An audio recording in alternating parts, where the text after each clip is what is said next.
everyone, I'm Joseph Lee, and I'm currently a doctoral candidate in the Department of Applied Linguistics and ESL at Georgia State University in Atlanta, Georgia. One of my areas of interest is teacher education. Specifically, I'm interested in understanding what language teachers know, think about, and believe in. Also, what and how and why language teachers do and say things in the classroom, who they ascribe to be, and how students perceive who teachers are and what they do.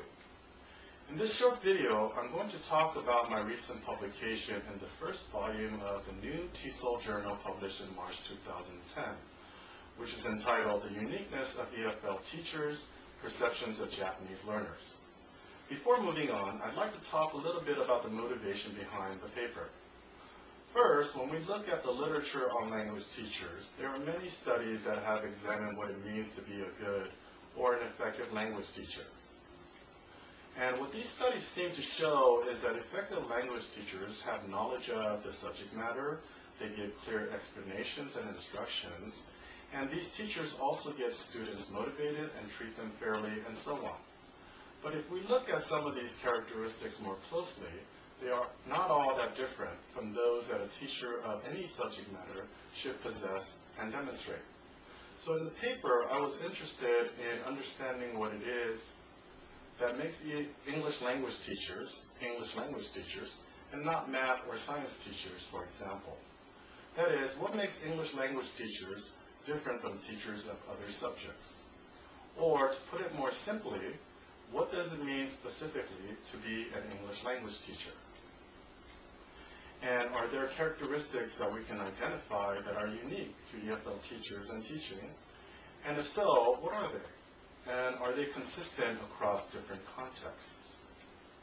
Second, at the time I conducted the study for the paper, most of the available research on language teacher characteristics seemed to focus on pre- and in-service teachers' characterizations of themselves. But as Elaine Tyrone and Dick Allwright remind us, the word teach is not an intransitive verb. It is not an activity one does by oneself. One has to teach someone. So I was interested in understanding how students perceive EFL teachers to be different from teachers of other subjects. So in the TESOL Journal paper, I tried to address these questions by building on Simon Borg's work on teachers' perspectives on the distinctive characteristics of language teachers. But instead of teachers, I looked at the unique characteristics of EFL teachers as perceived by a particular group of college EFL students in Japan.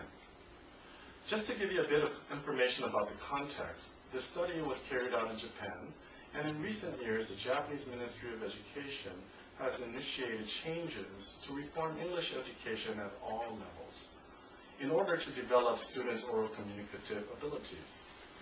And the current goal for English education in Japan is to develop citizens who will be functionally competent in English in international settings. And specifically for tertiary or post-secondary education, the broad goal is to prepare graduates who will be capable of communicating in English for work purposes. So at the tertiary level, unlike secondary, colleges and universities can develop their own standards of instruction as long as they strive to reach this goal. In addition, the Ministry of Education has urged Japanese college EFL teachers to use English more frequently as the medium of instruction. In terms of the students who participated in the study, they were all first-year college students at a National College of Technology. In all, 163 first-year college students participated in the study. For more details of the context and participants, I direct you to the paper in TESOL Journal. But here, I'm going to talk just a little bit about the college and the students.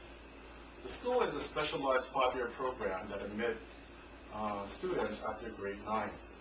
And the students move from a general education from grades 10 to 12 to a more specialized training for college-level students.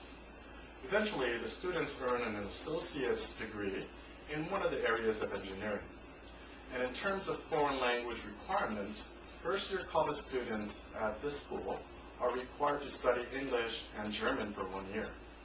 And second-year college students are required to take one foreign language of their choice.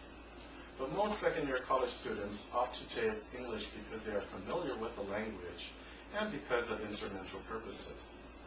And at the each academic year, these college students are required to take the TOEIC, or Test of English for International Communication.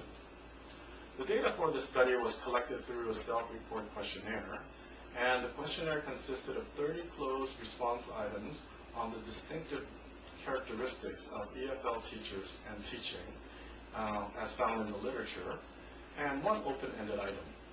And the questionnaire was given in both English and Japanese. Now, I'm going to move on to some of the findings from the paper. And again, I direct you to the published paper for more detail. Here, I only provide a summary of the distinctive characteristics of EFL teachers and their work that emerged in the study.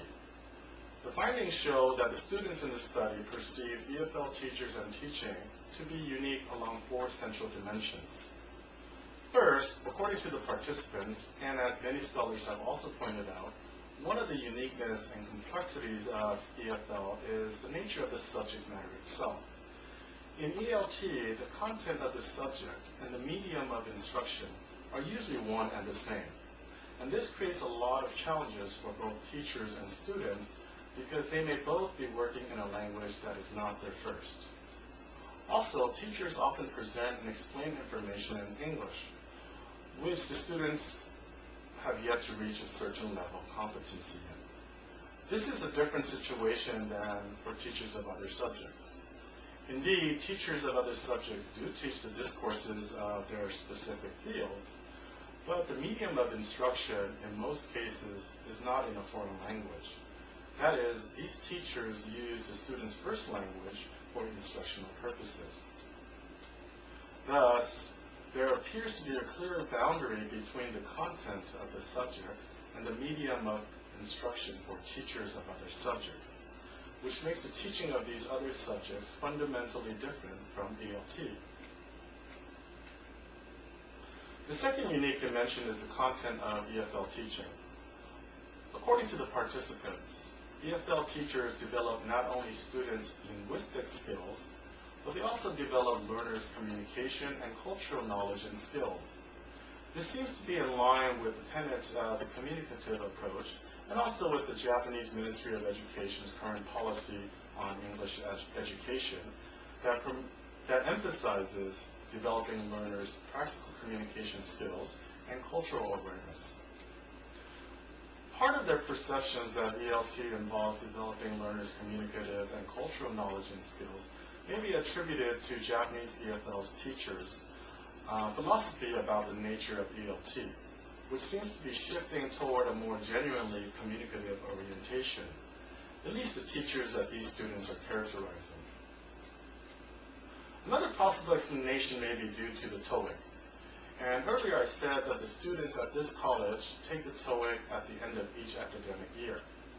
And given that teachers' beliefs and pedagogical practices are crucially influenced by the practical educational needs of their students and the educational context in which they work, the need for EFL teachers at this school to prepare their students to perform well on the TOEIC may necessitate the broadening of the scope of the instructional content, which may include developing not only students' grammatical and literacy knowledge, but also their oral communication skills and cultural knowledge.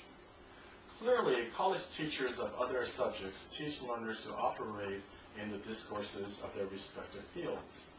But these teachers do not need to develop students' linguistic competence and cultural knowledge of a new or foreign language and culture. This seems to suggest that the distinctiveness of the content of ELT distinguishes EFL teachers from other subject teachers. The next distinguishing dimension is the teaching approach. According to the participants, EFL teachers maximize student involvement by encouraging more speaking in class and through judicious correction of students' linguistic errors. The students in the study place high value on these characteristics, which may be another indication that EFL teachers in Japan are putting into practice a more communicative approach. And teaching from this orientation, of course, involves encouraging students to speak in class maximizing their involvement in the classroom, focusing on making meaning, and not overcorrecting students' linguistic errors in order to allow students to develop fluency in the language. Teachers of other subjects in Japan may not necessarily need to apply this approach because they do not teach a foreign language, and therefore may still take a more traditional teacher-centered approach. This approach that many other subject teachers might take limits students' involvement and may involve overt correction of students' content errors rather than their linguistic errors. Of course, it can be argued that teachers who teach the students' first language, in this case Japanese, may also apply a communicative approach. However, one of the key differences between a communicative approach to teaching a first language and a foreign language involves attempting to encourage students to communicate in a language which they have yet to develop high levels of competence and fluency in. Thus, maximizing student involvement in the classroom by encouraging more speaking and avoiding overt correction of students' linguistic errors may be considered specific to EFL teachers, at least for the students in the study. Finally, the last dimension relates to teacher personality. According to the participants, having positive attitudes toward and showing enthusiasm for learners and the subject are crucial and distinctive characteristics of EFL teachers. Initially, these two attributes may not seem to be distinctive to EFL teachers, but upon closer examination, there may be explanations as to why these students perceive these characteristics to be more distinctive of EFL teachers. According to Murray and Renault, college instructors of arts and humanities value rapport with students more than their counterparts in the social and natural sciences. And as I stated earlier, the students in this study attend a National College of Technology where they are being trained to become future engineers. As can be imagined, most of the courses that they take are related to science, and English is one of the few non-science courses that they take. So it may be the case that since arts and humanities teachers generally value rapport with students, this may be one of the reasons for the participants perceiving these characteristics to distinguish EFL teachers from other teachers. On the one hand, it may appear as though these personality characteristics are not exclusive to EFL teachers, but arts and humanities teachers more generally.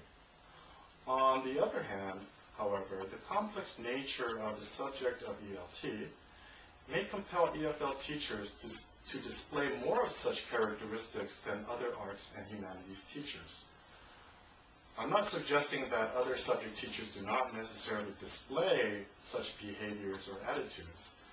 The point I try to make in my paper is that as many of Simon Borg's participants highlighted, these personality characteristics may be essential for EFL teachers in order to sustain student motivation and interest in learning English in an EFL context, where exposure to and use of the language are mostly limited to the classroom. Now, to conclude, what I tried to do in this short video is to talk about some of the unique characteristics of EFL teachers as perceived by a specific group of college EFL students at one school in Japan.